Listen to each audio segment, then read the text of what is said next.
ಭದ್ರತಾ ಸಂಪುಟ ಸಮಿತಿಯ ಸಭೆಯನ್ನು ಕರೆದಿದ್ದಾರೆ ಮೋದಿ. ಬೆಳಗ್ಗೆ 11 ಗಂಟೆಗೆ ಸಿಸಿಎಸ್ ಸಭೆಯನ್ನು ಕರೆದಿದ್ದಾರೆ ಮೋದಿ. ಆಪರೇಷನ್ ಸಿಂಧೂರ್ ಬಗ್ಗೆ ಮಾಹಿತಿಯನ್ನು ಪಡಿತಾರೆ ಮೋದಿ.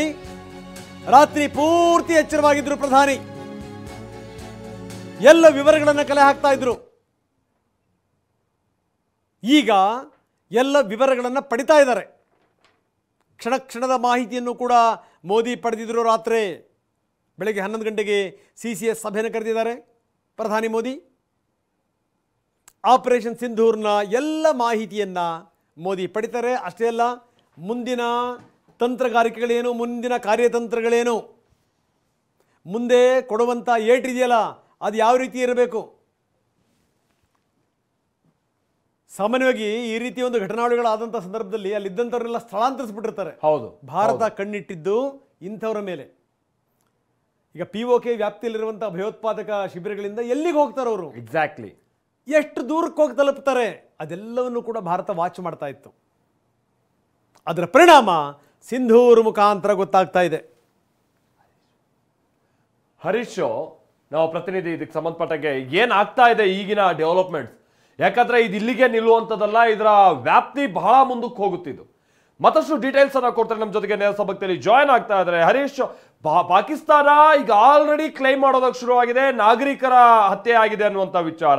ಇನ್ನು ಭಾರತದ 2 ಜೆಟ್ಗಳನ್ನು ಹೊಡೆದಿದ್ದೀವಿ, ಮತ್ತೊಂದು ಈ ರೀತಿಯಾಗಿ ಬಹಳಷ್ಟು ವಿಚಾರಗಳೀಗ ಪಾಕಿಸ್ತಾನದ ಕಡೆಯಿಂದ ಪ್ರಸ್ತಾಪ ಆಗ್ತಾ ಇದೆ. ವಿಶ್ವದ ಮುಂದಿಡೋ ಪ್ರಯತ್ನ ಆಗುತ್ತೆ. ಭಾರತ ತನ್ನ ಕಡೆಯಿಂದ ಒಂದು ಸ್ಪಷ್ಟನೆಯನ್ನ ಕೊಡಬೇಕು, ಸೇನೆಯೇ ಇದಕ್ಕೆ ಮುಂದಾಗ್ತಾ ಇದೆ ಅನ್ನೋದನ್ನ ಕೇಳ್ಪಡ್ತಾ ಇದ್ವಿ. ಯಾವ ರೀತಿಯಾಗಿ ಈಗ ಭಾರತದ ಕಡೆಯಿಂದ ಮುಂದಿನ ಸಿಚುವೇಶನ್ಗಳನ್ನ ಹ್ಯಾಂಡಲ್ ಮಾಡುವಂತ ನಿಟ್ಟಿನ ತಯಾರಿಗಳು ನಡೀತಾ ಇದೆ? ಸೇನೆಯ ಪ್ರೆಸ್ ಮೀಟ್ ಎಷ್ಟೊತ್ತಿಗೆ ಏನ್ ನಿರೀಕ್ಷೆ ಮಾಡಬಹುದಾಗಿದೆ ನಾವು ಹರೀಶ್?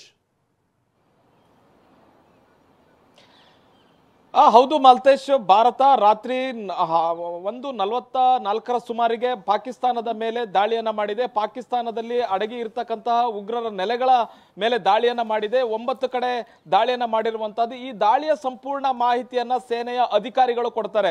10 ಗಂಟೆಗೆ ಸರಿಯಾಗಿ ನ್ಯಾಷನಲ್ ಮೀಡಿಯಾ ಸೆಂಟರ್ನಲ್ಲಿ ಸೇನೆಯ ಅಧಿಕಾರಿಗಳು, ಹಿರಿಯ ಅಧಿಕಾರಿಗಳು ಸುದ್ದಿಗೋಷ್ಠಿಯನ್ನ ನಡೆಸ್ತಾರೆ. ಈ ದಾಳಿ ಹೇಗಿತ್ತು, ದಾಳಿಯನ್ನ ಹೇಗ್ ಮಾಡಲಾಯಿತು, ಎಲ್ಲೆಲ್ಲಿ ಅಟ್ಯಾಕ್ ಮಾಡಲಾಯಿತು, ಮತ್ತೆ ಯಾರನ್ನ ಗುರಿಯಾಗಿಸಿ ನಾವು ಅಟ್ಯಾಕ್ ಅನ್ನ ಮಾಡಿದ್ದೀವಿ ಅನ್ನುವಂತ ಸಂಪೂರ್ಣ ಮಾಹಿತಿಯನ್ನ ಕೊಡ್ತಾರೆ.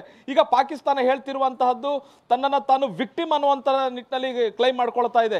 ಜಾಗತಿಕ ಮಟ್ಟದಲ್ಲಿ ನಮ್ಮ ನಾಗರಿಕರನ್ನ ಇವರು ಹತ್ಯೆ ಮಾಡಿ ಹೋಗಿದ್ದಾರೆ, 8 ಜನ ನಾಗರಿಕರು ಸತ್ತಿದ್ದಾರೆ, ಮಕ್ಕಳು ಸತ್ತಿದ್ದಾರೆ, ಮಹಿಳೆಯರು ಸತ್ತಿದ್ದಾರೆ ಅನ್ನುವಂತ ನಿಟ್ಟಿನಲ್ಲಿ ಪಾಕಿಸ್ತಾನ ಹೇಳ್ತಿದೆ.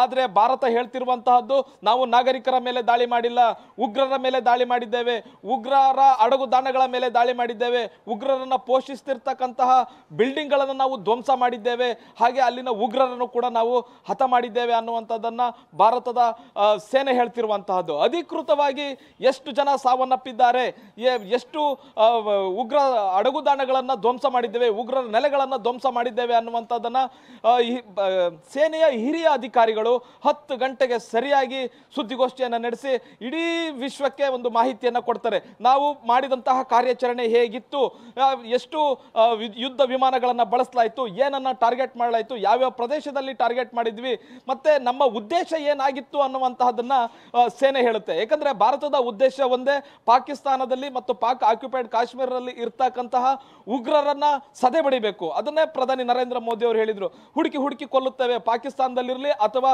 ಪಾಕ್ ಆಕ್ಯುಪೈಡ್ ಕಾಶ್ಮೀರ ಇರಲಿ, ಉಗ್ರರು ಎಲ್ಲೇ ಇದ್ರು ಬಿಡೋದಿಲ್ಲ ಅನ್ನುವಂಥದ್ದನ್ನ ಹೇಳಿದ್ರು. ಮತ್ತೆ ರಾಜನಾಥ್ ಸಿಂಗ್ ಅವರು ಕೂಡ ಅದನ್ನೇ ಹೇಳಿದ್ರು.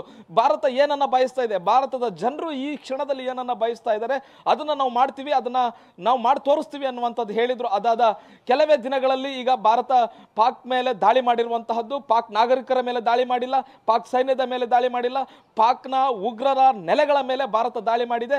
ದಾಳಿ ಮಾಡಿದ ತಕ್ಷಣವೇ ಅಂತಾರಾಷ್ಟ್ರೀಯ ವೇದಿಕೆಯಲ್ಲಿ ಭಾರತ ಹೇಳ್ಕೊಂಡಿದೆ.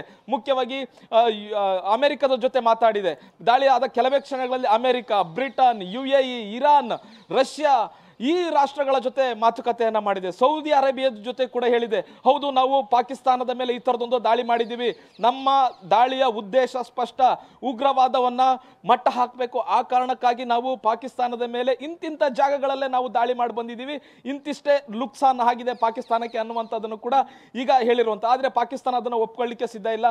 ಭಾರತ ನಮ್ಮ ನಾಗರಿಕರ ಮೇಲೆ ದಾಳಿ ಮಾಡ್ತಾ ಇದೆ ಅನ್ನುವಂಥದ್ದು ಹೇಳ್ತಾ ಇದೆ. 10:30ಕ್ಕೂ ಕೂಡ ಅಲ್ಲಿ ಭದ್ರತಾ ಸಭೆಯನ್ನ ಪ್ರಧಾನಿ ಶರೀಫ್ ಅವರು ಕರೆದಿದ್ದಾರೆ. ಅಲ್ಲಿ ಏನ್ ಚರ್ಚೆ ಆಗುತ್ತೆ, ಅಲ್ಲಿ ಯಾವ ರೀತಿಯಾದಂತಹ ಭಾರತದ ಮೇಲೆ ಯುದ್ಧವನ್ನೇನಾದ್ರೂ ಸಾರ್ತಾರ ಅಥವಾ ಭಾರತದ ವಿರುದ್ಧ ಏನಾದ್ರೂ ಪ್ರತಿದಾಳಿಗೆ ಏನಾದ್ರು ತಂತ್ರವನ್ನು ರೂಪಿಸ್ತಾರ, ಹೀಗೆ ಸಾಕಷ್ಟು ಚರ್ಚೆಗಳು ನಡೀತಾ ಇರುವಂತದ್ದು. ಆದ್ರೆ ಪಾಕಿಸ್ತಾನದ ಸೇನೆ ಹೇಳಿದೆ, ಭಾರತ ಈಗ ನೀವು ಗೆದ್ದಿದ್ದೀರಿ ಅನ್ನುವಂತಹದನ್ನ ನೀವು ಅನ್ಕೊಂಡಿರ್ಬೋದು, ಆದ್ರೆ ನಾವು ದಾಳಿಯನ್ನ ಮಾಡ್ತೇವೆ, ಪ್ರತೀಕಾರವನ್ನ ತೀರಿಸ್ಕೊಳ್ತೇವೆ, ಆದ್ರೆ ಅದಕ್ಕೆ ಸಮಯಾವಕಾಶ ಬೇಕು ಅನ್ನುವಂತಹ ನಿಟ್ಟಿನಲ್ಲಿ ಪಾಕಿಸ್ತಾನ ಸೇನೆ ಹೇಳಿರುವಂತಹದ್ದು. ಇನ್ನು ಪಾಕಿಸ್ತಾನ ಪ್ರಧಾನಿ ಶರೀಫ್ ಕೂಡ ಅದನ್ನೇ ಹೇಳಿರುವಂತಹದ್ದು, ಈ ದಾಳಿಯನ್ನ ಖಂಡಿಸ್ತೇವೆ, ಇದು ಭಾರತದ ಯುದ್ಧೋನ್ಮಾದದ ಸ್ಥಿತಿಯನ್ನ ತೋರಿಸುತ್ತೆ ಅನ್ನುವಂಥದ್ದನ್ನು ಕೂಡ ಪಾಕಿಸ್ತಾನ ಪ್ರಧಾನಿ ಹೇಳಿರುವಂತದ್ದು. ಆದ್ರೆ ಭಾರತ ಸ್ಪಷ್ಟವಾಗಿ ಹೇಳ್ತಿದೆ, ನಾವು ಪಾಕಿಸ್ತಾನದ ಮೇಲೆ ಯುದ್ಧ ಸಾರಿಲ್ಲ, ಉಗ್ರವಾದದ ವಿರುದ್ಧ ಯುದ್ಧವನ್ನ ಸಾರಿದ್ದೇವೆ.